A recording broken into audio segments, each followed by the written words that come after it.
la ley, por la ley serán juzgados. Y ve lo que explica aquí Pablo, dice, porque cuando los gentiles que no tienen ley cumplen por instinto los dictados de la ley, ellos, no teniendo ley, son una ley para sí mismos. Entonces vemos ahí que aún Pablo está haciendo esta relación, ¿sí? Y mire cómo dice esa expresión, los que han pecado sin ley, o sea, dando a entender, estos gentiles, estos inconversos, y los de mandamientos, ¿sí? Y porque mire la expresión que dice ahí, cumplen por instinto los dictados de la ley.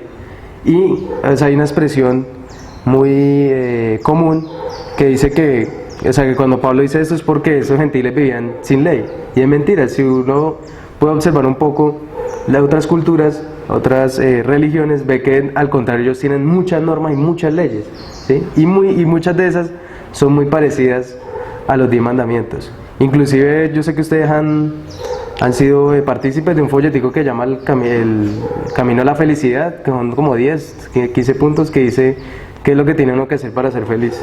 Y son prácticamente, en resumen, cosas que están en los 10 mandamientos, que no robar, no matar, no adulterar, y cosas así. Obviamente cambian algunas cosas, ¿no? Por ejemplo, ya no dicen obviamente amar al Dios de la Escritura sobre todas las cosas, sino respetar todas las religiones. Pero entonces vemos que mucha gente crea normas, crea leyes, es para poder obviamente justificarse, pero vemos que esa expresión es lo que dice aquí Pablo, que cuando ellos no han tenido la ley, la revelación especial, lo vamos a ver aquí en el siguiente capítulo, porque era importante, nuevamente explicando por qué la revelación especial de este evangelio era tan importante. Estos no tenían esa revelación especial, jamás les llegó una Biblia a sus manos, ningún rollo de Moisés, jamás ellos tuvieron acceso a estos rollos de que fueron escritos por Moisés, pero aún así cumplían por instinto lo que era de la ley. Entonces cuando uno hace esa relación que hay entre Adán y entre estoy inconverso y los 10 mandamientos, uno implica obviamente que hay una relación entre este inconverso y Adán, porque la Escritura nos dice que todos venimos de un solo linaje que es Adán. Entonces si en ellos está ese cumplir esa ley naturalmente, eso tuvo que haber venido por alguna herencia. Entonces ellos, al estar relacionados en lo que hacen, están relacionados directamente con Adán, que es lo que nos dice la confesión, ¿sí? Entonces si esta relación es así, porque venimos por generación ordinaria, lo vimos en la doctrina del pecado, que todos heredamos ese pecado por generación ordinaria, también ahí nos dice que también heredamos esa maldad. ¿Por qué? Porque hablamos del pacto de obras, de que Adán rompió este pacto, y dice que en él también fueron inscritos en su corazón esta ley escrita en su corazón. Tenemos que por esa implicación en Adán fue que primeramente fue escrita esta ley, y así en su descendencia a lo largo de los tiempos jamás perdió validez, ¿sí? Cuando Pablo dice no teniendo ley es porque no tenían la revelación escrita de Dios, como ya lo dije, y ellos solamente tenían muchas leyes. ¿Y de dónde vemos esto? Que esta ley siguió vigente.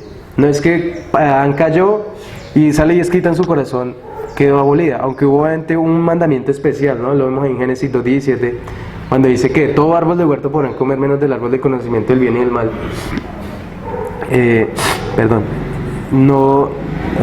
Inclusive ese no era el único mandamiento, también ahí estaba explícito esa ley moral de Dios. Y vamos a ver aquí unos ejemplos de cómo aún siguieron vigentes y se vivieron claramente mandamientos antes de que fueran escritos en las tablas de piedra.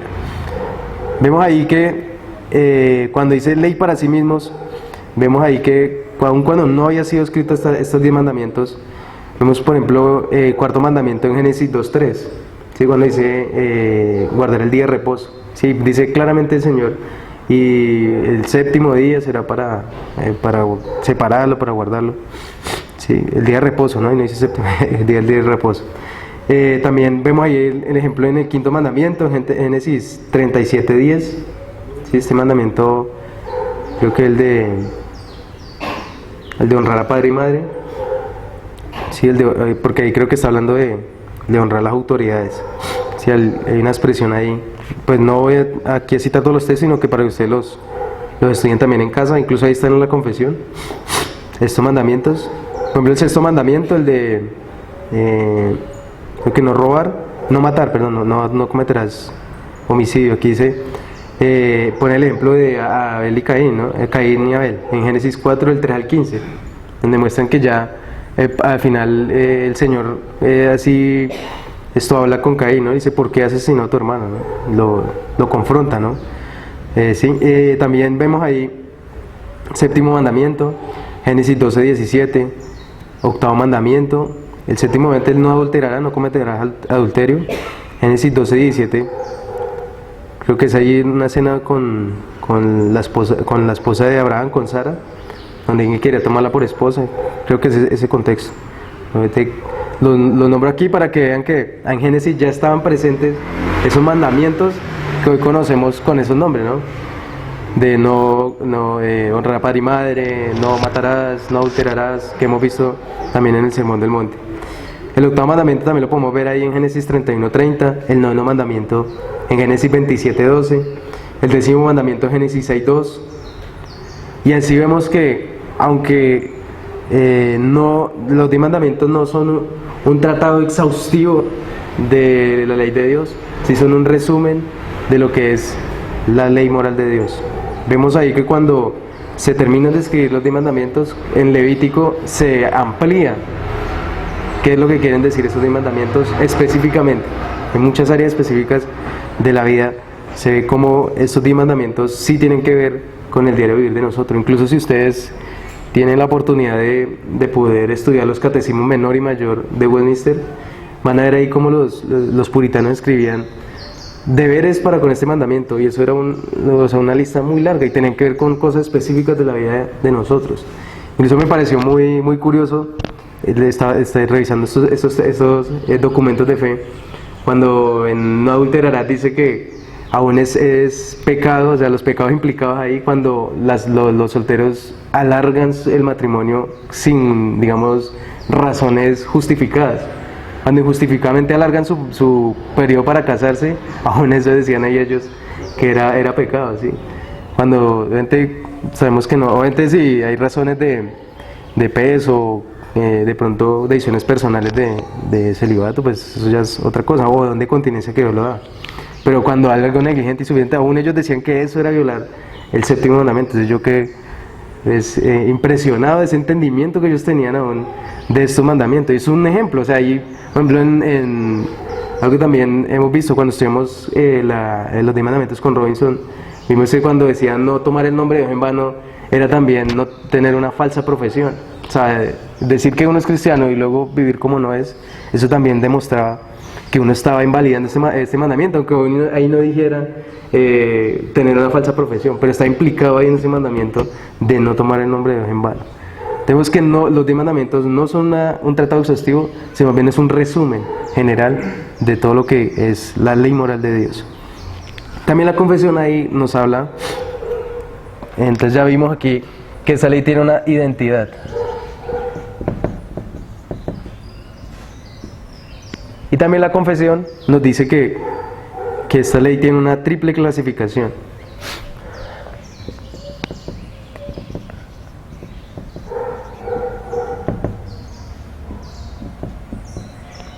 Y esta clasificación, la confesión lo denomina así: la ley moral,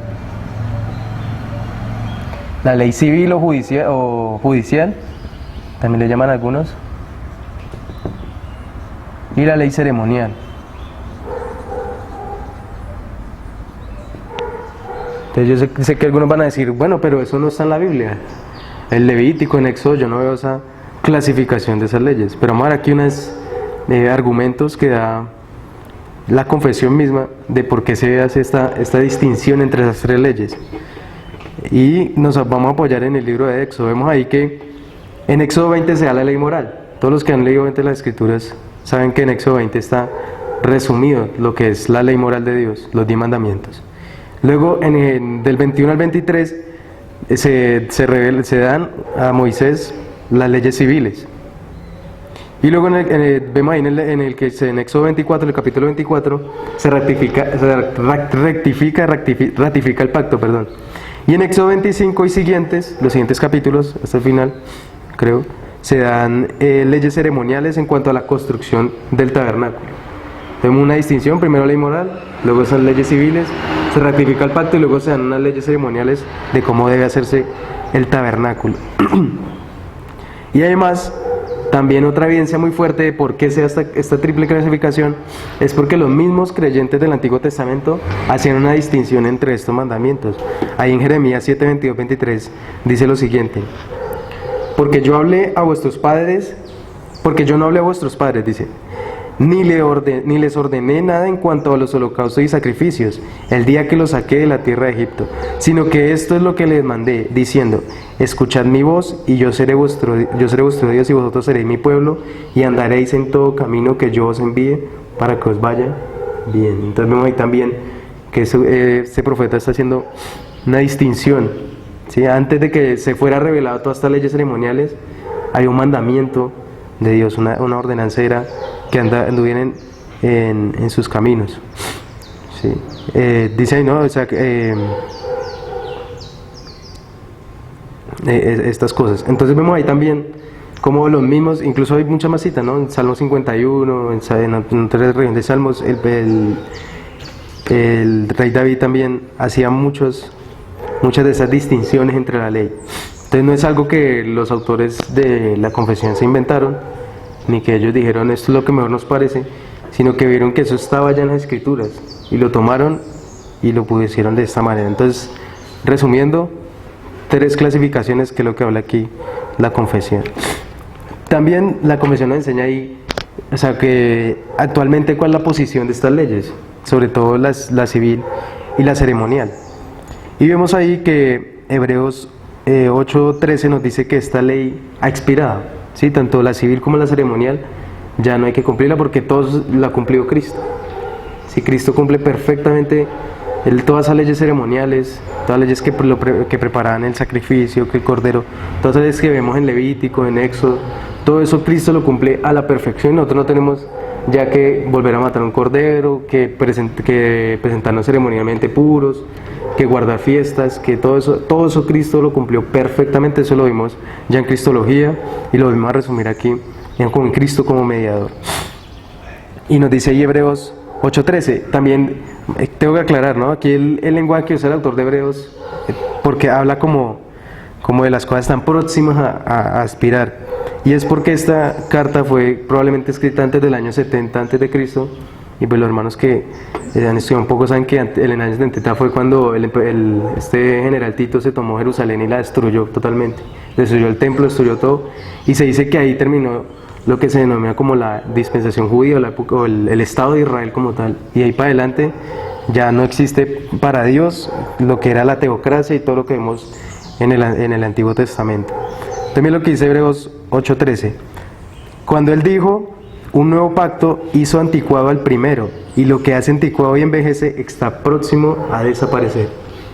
Entonces cuando ya fue destruido el templo, fue destruida la ciudad de Jerusalén, ya no había manera de seguir haciendo ese ritual de esa manera como lo decía el Antiguo Testamento, porque él está hablando, incluso cuando los que han leído la carta de Hebreos se dan cuenta que cuando él está hablando es que todavía están haciendo esos sacrificios y esas cosas, pero él sabía que ya Dios había decretado que el templo iba a ser destruido. Incluso el Señor mismo lo dijo, que ese templo iba a ser destruido, ahí en Mateo 24. También vemos que como estas leyes ya no cumplen para nosotros, o sea, ceremonialmente nosotros no vamos a ser impuros o puros, porque ya en Cristo ya somos santificados en Él, ya no necesitamos necesidad de hacer nada para ser santificados, en Él estamos santificados. Pero en cuanto a las leyes civiles o judiciales, sí tienen cierta vigencia, pero no es que vamos a cumplir al pie de la letra lo que dice ahí estas leyes civiles, sino que son principios para cuestiones de equidad, justicia, bondad y rectitud en general. O sea, de ahí tomamos principios para poder aplicarlos en nuestros derechos de hoy en día, en las constituciones, en las leyes civiles de nuestros propios países. Inclusive muchos países han tomado el modelo bíblico para poder aplicarlo a sus países y le ha dado resultados fantásticos. Sí, o sea, en cuanto al derecho, en cuanto a la equidad, todas estas cosas que estoy mencionando aquí, rectitud en general, o sea, el modelo bíblico da un patrón que se puede adaptar a cualquier país y que funciona de una forma increíble.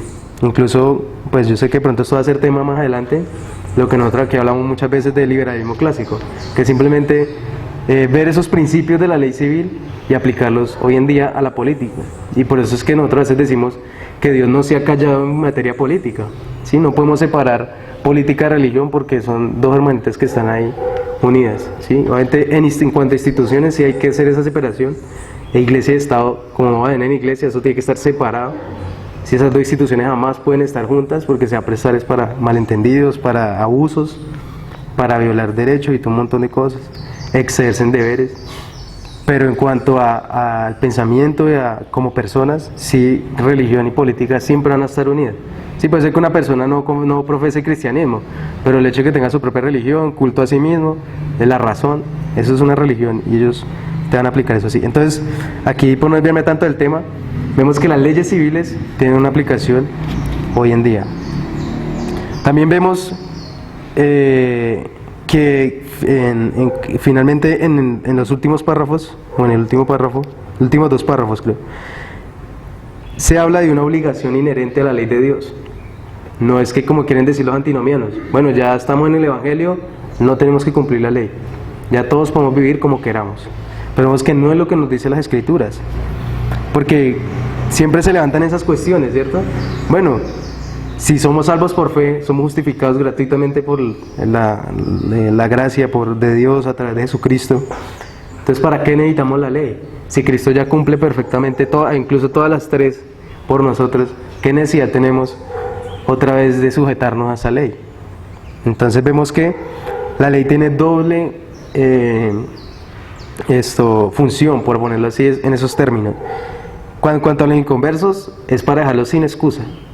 ¿Sí? Mostrarles, por eso el día de los jueves estuvimos hablando de que la ley muestra a los inconversos que no cumplen con el estándar de Dios. Su estándar sí lo cumplen perfectamente, pero el de Dios jamás.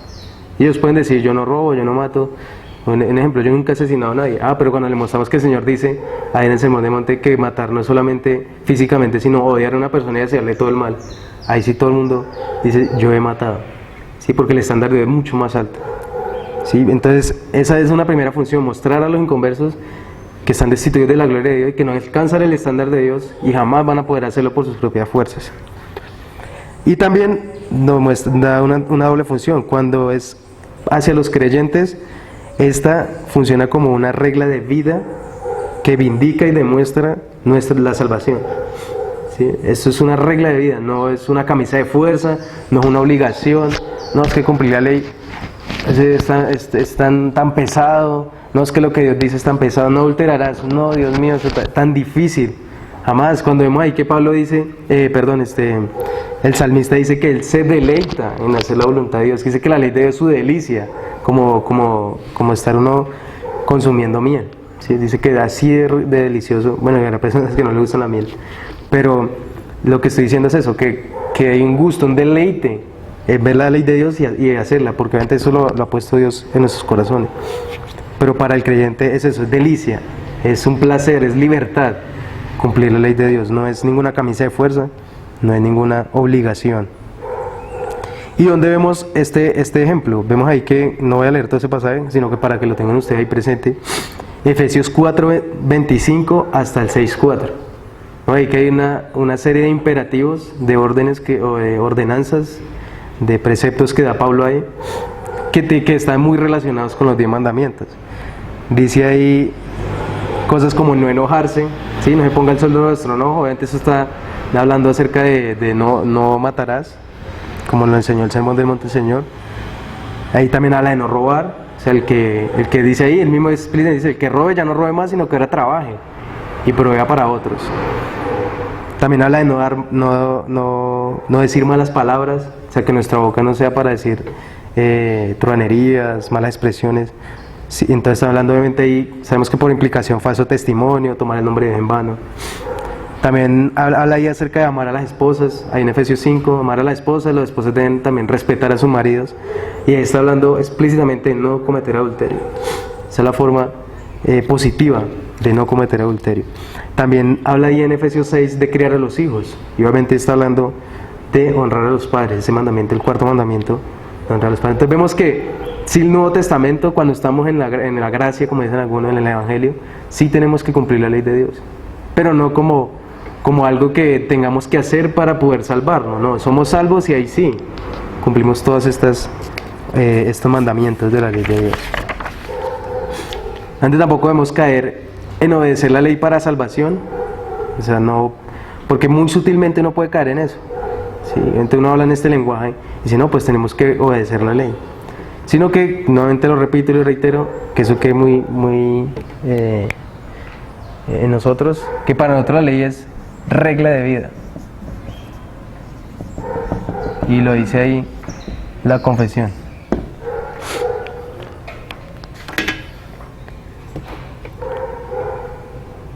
Sí, como dice ahí Santiago en Santiago 2:8. Dice, pero alguno dirá, tú tienes fe y yo tengo obras. Muéstrame tu fe sin las obras y yo te mostraré mi fe por mis obras. O sea, más claro, no puede haber un autor en las Escrituras hablando de que una fe, el mismo ahí lo dice, una fe sin obras es muerta. Sí, una fe que no se demuestra, que no se es visible, no se puede decir que es una fe genuina. Y él mismo dice ahí, una fe así no salva a nadie. Tenemos que son muy categóricos, muy dogmáticos, como dicen algunos, para decir estas declaraciones. Obviamente también debemos motivarnos a obedecer la ley de Dios por las bendiciones. Y yo sé que esto puede sonar extraño. Dice, bueno, ¿cómo vamos a obedecer si esto es por gracias? Pero a veces Dios lo dice aquí el autor, San Waldron dice que esta es la forma que Dios usa para fomentar en nosotros una respuesta adecuada a la palabra, las bendiciones. También debemos pensar en las bendiciones, ahí como dice Hebreos 11:6. Y sin fe es imposible agradar a Dios, porque es necesario que el que se acerca a Dios crea que Él existe y que es remunerador de los que le buscan. Sí, no solamente es creer en Dios y obedecer los mandamientos, ¿no? Sino que realmente también podemos ser fomentados, animados a obedecer la ley de Dios por estas promesas, donde dice que Él remunera y en griego es pagar salario. ¿Sí? Es como cuando alguien trabaja y se le da su salario. Es como para que vean, ¿sí? como nosotros trabajamos y al final de mes o las quincenas nos pagan, así es algo como la idea que hay aquí en remunerar. ¿Sí? Cuando obedecemos la ley de Dios, sabemos que Dios nos va a remunerar, nos va a recompensar por esto. Pero obviamente no decir, bueno, yo voy a cumplir la ley de Dios para que me remunere, ¿no? Es la forma que Dios usa para estimularnos a poder obedecer la ley de Dios.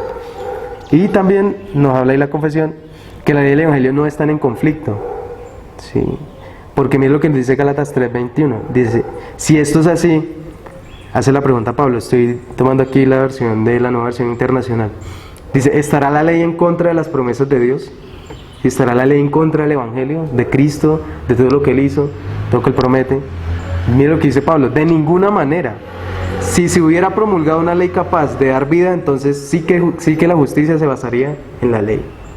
¿Sí? Entonces vemos ahí claramente que estas leyes no están en conflicto, ¿sí? Porque primero fue la promesa y luego sí fueron dadas las leyes, ¿sí? Primero, inclusive cuando ustedes leen ahí Deuteronomio, el mismo ahí Dios promete que iba a circuncidar sus corazones para que cumplieran estas ordenanzas. Entonces si Dios no obra, si Dios no hace, jamás podremos cumplir los mandamientos. Y está ahí escrito en Deuteronomio, no está en el Nuevo Testamento. Y eso era lo que hablaban los apóstoles en ese momento. Entonces claramente vemos que la ley nos lleva a la promesa, al Evangelio. Entonces esto también es una función de la ley, llevarnos a la promesa. ¿Sí? Cuando nos muestra que estamos incapacitados, que no podemos hacer nada para poder agradar a Dios, entonces ahí es cuando se nos muestra el Evangelio en Cristo y nuestra única salida para poder ser justificados delante de Dios. Entonces esto en cuanto a la ley. También hay la confesión. Nos habla también del Evangelio.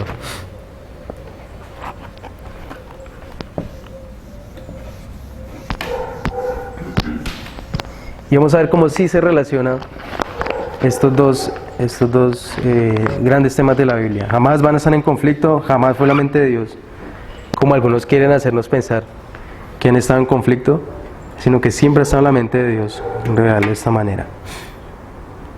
Y debemos también entender que este capítulo se ha insertado como nuevo en la confesión de Saboya, creo, y en la confesión de fe de Londres. En la de Westminster este capítulo no existe, o no está presente, sino que debido a que hubo un escenario ahí en especial, que fue para refutar el deísmo que estaba apareciendo en ese momento, y deísmo, vas a definirlo, dice aquí el autor, que es la tendencia a explicar a Dios y la moralidad en términos racionales y rechazar la revelación especial. Sí, ustedes saben que eso hoy es imperante. Todo el mundo quiere explicar a Dios y las leyes, todo, con leyes racionales. Por eso se levantan esos libros que yo le mencioné, del camino a la felicidad. Debe intentar explicar la moralidad en términos racionales. Sí, eso es una forma de deísmo. ¿Sí? Entonces, en ese tiempo ya se estaba levantando una tendencia de esa manera, y los autores de Westminster tuvieron que escribir este pasaje, este capítulo, para poder darle fuerza a lo que estaban hablando de la ley y para poder quitar toda duda en cuanto a este tema del deísmo.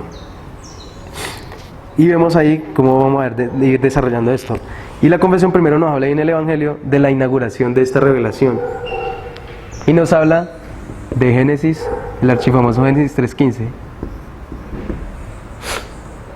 ¿Y qué nos dice ese pasaje? Dice: pondré enemistad entre tú y la mujer, entre tu simiente y su simiente, él te herirá en la cabeza y tú lo herirás en el calcañar. Cualquiera leería esto y diría: bueno, esto es una expresión suelta, pero si vemos en qué contexto está, en qué capítulo está, vemos que esta era la única esperanza que tenían Adán y Eva para poder ser salvos. Ellos caen, comen del árbol de la ciencia del bien y el mal, y luego caen en pecado, en desagrado de Dios. Dios los busca y los confronta, y después de que ha dicho un montón de cosas, dice esto: y pondré enemistad entre ti y la mujer, entre tu simiente y su simiente, él te herirá en la cabeza y tú lo herirás en el calcañar. Y de pronto los que han leído Génesis se han dado cuenta que Génesis habla de dos pueblos, los hijos de Dios y los hijos de Satanás, ¿sí? Y siempre está enfocado en eso. Por eso a veces habla como un poco de Caín, de su descendencia, de este hijo de ¿cómo? Nimrod. Bueno, sí, todos estos hombres. Ustedes ven que a veces se menciona a estos hijos de Satanás, pero también se hace mucho énfasis en el linaje de los hijos de Dios, porque eran la simiente que iba a venir la promesa de salvación. Entonces vemos ahí que en ellos, en estos receptores iniciales, obviamente ellos no tenían ese mismo entendimiento que nosotros. Cuando ellos recibieron esa promesa de Dios, no lo entienden como nosotros lo entendemos hoy. Ah, sí, el protoevangelio. No, ellos no lo veían así. Lo veían como la promesa de Dios, que Él iba a enviar una simiente para redimirlos. Y quizás no lo entendían así, sino, bueno, una simiente. Sí, bueno, algo va a enviar Dios, pero no lo entendían como lo entendemos hoy nosotros. Pero sí fueron receptores de lo que hoy nosotros creemos como evangelio. Y lo vemos en tres aspectos muy marcados. Primero, que ellos sabían que la salvación era por la mera gracia y misericordia soberana de Dios. ¿Sí? ¿Por qué? Porque el primer mensaje que se anunció fue una promesa, no un mandamiento. ¿Sí? Ese evangelio no fue: hagan esto y van a ser salvos. No, yo enviaré, y como le dice, poner los términos de Dios, ¿no? Pondré enemistad entre tu simiente y su simiente, él te herirá en la cabeza y tú lo herirás en el calcañar. ¿Sí? Esta simiente iba a quitar y vencer a Satanás y al pecado. ¿Sí? Pero ellos lo ven ahí, él va a herir esta serpiente que los había engañado. También esta promesa es unilateral, y eso lo entendió Adán como gracia, pues él sabía que lo que le esperaba la muerte, porque es lo que Dios le dice en Génesis 2:17: el día que él comiere ciertamente morirás. Por eso era el pánico, y se escondió y se pensó que iba a huir de la presencia de Dios, pero era imposible. Cuando Dios lo confronta por eso, él sabía que la inminencia era la muerte. Cuando Dios les concede la vida y una promesa, por eso vemos que él entiende ahí que ha sido salvado, pues no como lo entendemos nosotros, pero sí sabía que eso era un acto soberano de la gracia de Dios. También sabían que la salvación era por fe, porque recordemos que una promesa pues tiene que ser creída y confiada. No puede darse una promesa y decir: ah, bueno, Dios, sí, una promesa muy bonita. No, hay que creerla y confiarla y saber que eso va así. Incluso cuando ellos tienen los hijos, ellos creen que ahí se había cumplido la promesa. Vemos que eso es ahí comienza a desarrollarse la historia hasta que llegan a Cristo. También vemos ahí que ellos sabían que la salvación era mediante un redentor venidero, cuando dice ahí: tu simiente y su simiente. ¿Sí? Como nos dice, ya nos lo revela Pablo claramente en Gálatas, y sobre todo cuando esto se cumple ahí en Abraham, cuando se amplía la promesa: y en ti serán benditas todas las naciones, no en la simiente, no en el pueblo, sino en tu simiente. Y ahí decía del Cristo, y dice Pablo en Gálatas. ¿Sí? Te estaban hablando de un redentor, y ellos ahí lo entendieron así: tu simiente era este redentor venidero. Y obviamente queda así establecido la exclusividad del Evangelio como medio de salvación, como estamos hablando aquí, englobándolo en este tema. O sea, el único medio es esta promesa anunciada y que por la obra del Espíritu nos hace creer, como ya lo vimos, arrepentimiento y fe, buenas obras, demostrar que nos hemos arrepentido y creído, perseverar en la fe y tener seguridad de salvación. Eso es lo que nos muestra aquí este precioso Evangelio, ¿sí? La promesa de Cristo. Entonces, tanto los creyentes del Antiguo Testamento como los del Nuevo Testamento fueron salvados de la misma manera. No es que los del Antiguo Testamento fueron salvados con otro evangelio, con otra manera. No, la misma forma, lo acabamos de ver. Aún en Adán y Eva, que eran los primeros hombres que pisaron la tierra, ellos fueron salvados de la misma manera que ustedes y yo, ¿sí? Sabiendo que eso era la soberana gracia de Dios, que era por fe y que era a través de un Redentor. La misma manera que nosotros. No vemos nada distinto en Adán y Eva. También la Confesión nos habla de que hay una necesidad de esta revelación. No solamente decir que hay un evangelio, sino que porque es necesario que se revele este evangelio. Como nos dice ahí el Salmo 19:1-9.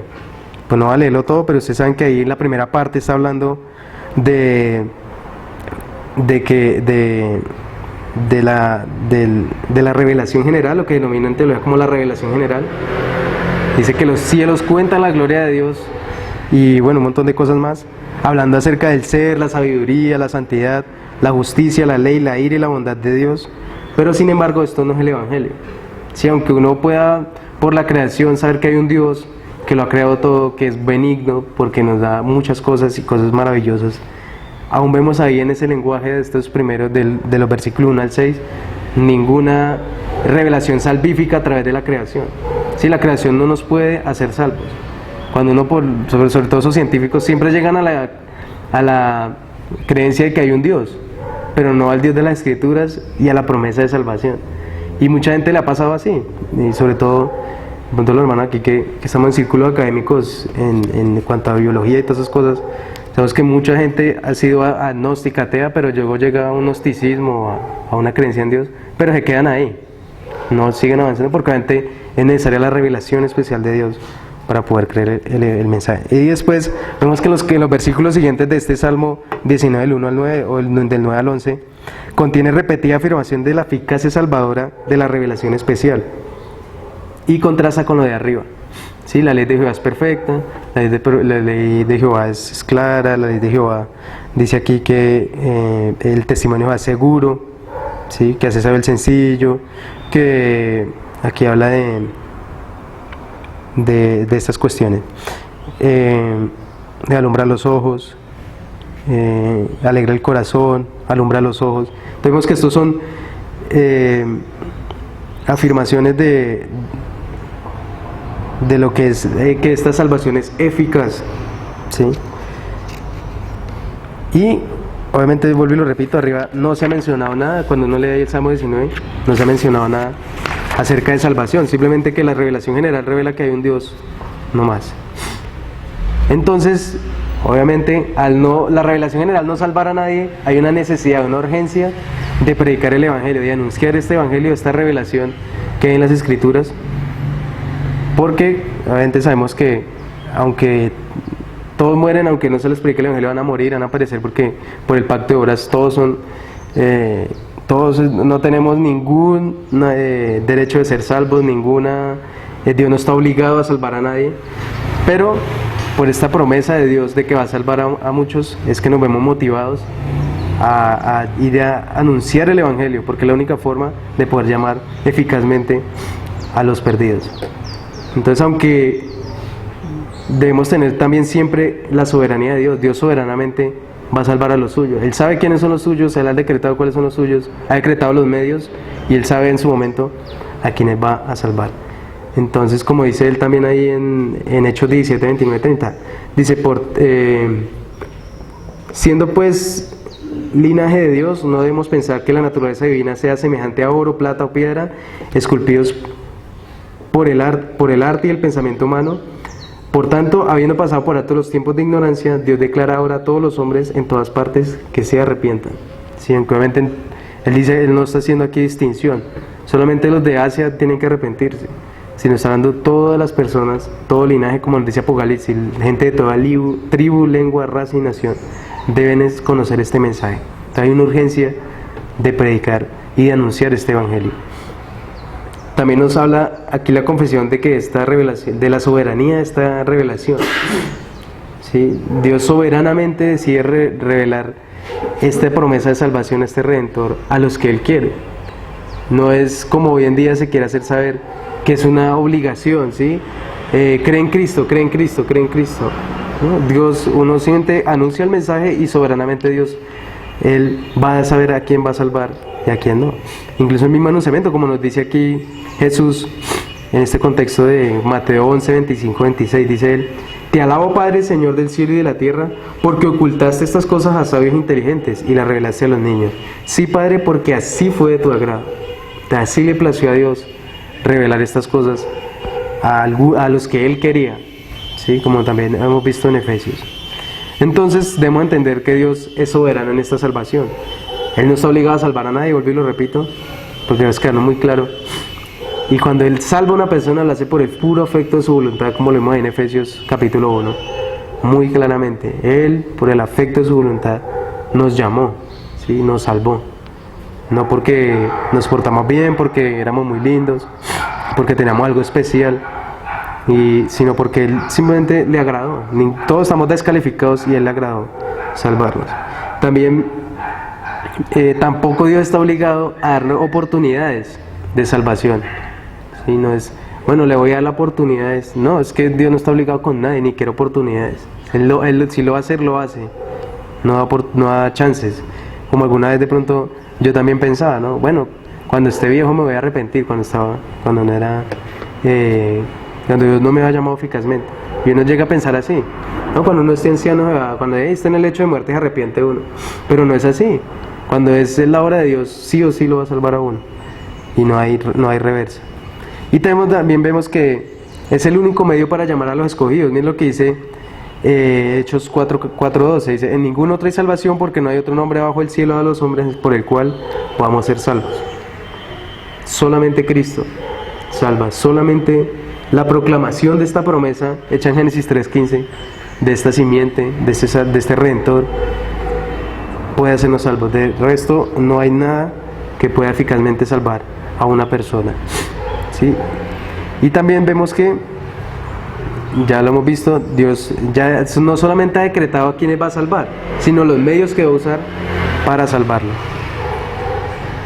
Y también vemos finalmente que la suficiencia de esta revelación, aunque el medio de gracia es también este llamamiento, esta proclamación de este evangelio, es necesario también una obra regeneradora del Espíritu. Dice ahí Tito 3:5: Él nos salvó no por obras de justicia que nosotros hubiéramos hecho, sino conforme a su misericordia, por medio del lavamiento de la regeneración y la renovación por el Espíritu Santo. O sea, esto va en conjunto y de la mano, lo vimos ahí en el llamamiento eficaz. Entonces, al medio de la palabra, el Espíritu y el anunciamiento de las Escrituras, que se nos revele esta revelación especial, vale la redundancia, para poder que el Espíritu obre a través de esto, como dice Pablo en Corintios, que el Evangelio es el poder de Dios para salvación. ¿Sí? Que en Romano, y creo en Corintios dice que la cruz es locura, se pierde en la locura de la predicación, es la que va a salvar a las personas. Y vemos también ahí, y me gusta mucho ese ejemplo que ponía ahí, la ilustración de un bombillo, ¿sí? Como que este bombillo acá. O sea, tenemos los medios, ¿no? Las canaletas y el switch, pero si no hay energía, eso no va a prender nunca. Entonces es necesario que, aunque esté la proclamación del Evangelio, esa energía que lo pone en paralelo en ilustración, el Espíritu Santo, haciendo eficaz esos medios que Dios ha ordenado para salvación. Entonces este poder es necesario y debe obrar en y a través del Evangelio. Si el alma entenebrecida debe ser iluminada salvíficamente. Entonces, si Dios va a salvar a una persona, Él obviamente ya ha decretado también el Espíritu Santo para que lo regenere y pueda responder adecuadamente a ese llamado de arrepentimiento y fe. Y yo, para concluir, coloqué aquí como un resumen de todo esto. Dice: la ley nos muestra lo que somos y nos lleva al Evangelio, a Cristo. Y Cristo, cuando nos revela en este Evangelio, nos justifica y nos coloca en la posición correcta delante de Dios, y luego nos lleva a la ley para demostrar que hemos sido salvados. ¿sí? Incluso Pablo ahí en Gálatas habla acerca de que la ley es una tutora, ¿sí? Que en su tiempo como niños les mostraba, como cuando uno niño, no haga esto, no haga aquello, no haga lo otro. Pero ya después cuando está uno grande se dan cuenta por qué los padres hacían todo esto, ¿sí? No eran provisiones caprichosas, como pronto uno estando niño creía. No, es que lo que se me ordena, pues capricho de mis papás y no hacía pataleta. Pero no era así, sino por el bien de uno. Y ya después uno cuando está más grande es que entiende eso. Entonces, cuando Pablo también, cuando leen Gálatas se dan cuenta que él habla ahí de que la ley es tutora, sirvió de tutora para estos israelitas allá en el desierto y durante todo ese tiempo hasta que fue revelado el Cristo, ¿sí? Cuando ya se reveló plenamente Cristo. Entonces, vemos eso, ¿no? Uy, perdón. Ya, para finalizar.